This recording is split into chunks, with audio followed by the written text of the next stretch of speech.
Isang pinagpalang araw sa inyong lahat. Tayo po'y magninilay sa salita ng Diyos, ang pinagmumulan ng awa at tawa ng ating buhay, ang salitawa.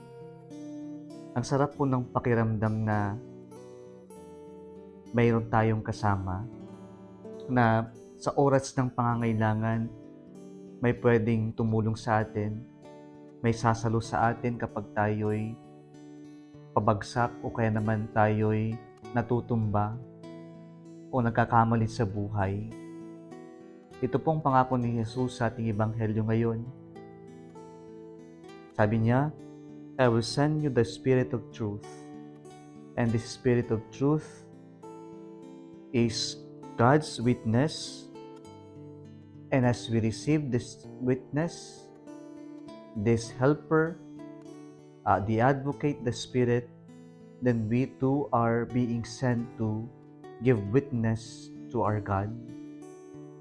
Mayroon yung sense of reciprocity ng tumanggap tayo ng tulong sa Diyos na nagpatotoo,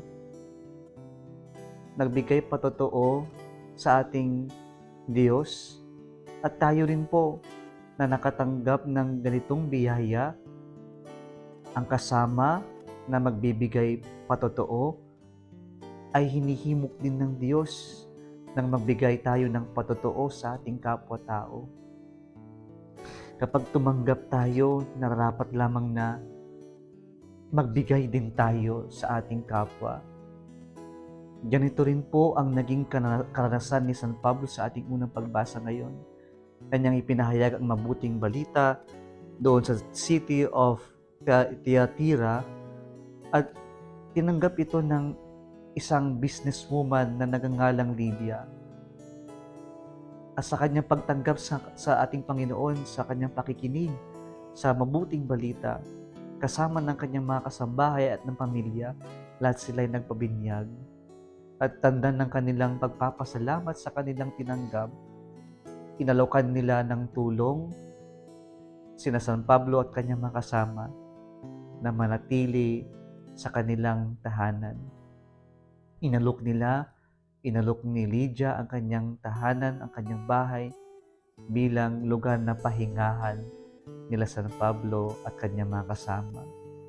Mga kapatid, kapag tayo tumanggap ng biyaya sa Diyos, huwag natin itong suluhin, huwag natin itong sarilihin. Nararapat lamang na ating ibahagi ito sa ating kapwa. Lalong higit na tayo'y tumanggap ng magbuting balita ng ating pananampalataya, nawa maging instrumento rin tayo ng pagpapahayag ng mabuting balita, hindi noong bad news. Na sana tayo ay maging instrumento na magdudulot ng mabuti, hindi ng kasamaan, hindi ng mali o masamang balita sa ating kapwa. Muli isang pinagpalang araw sa inyong lahat.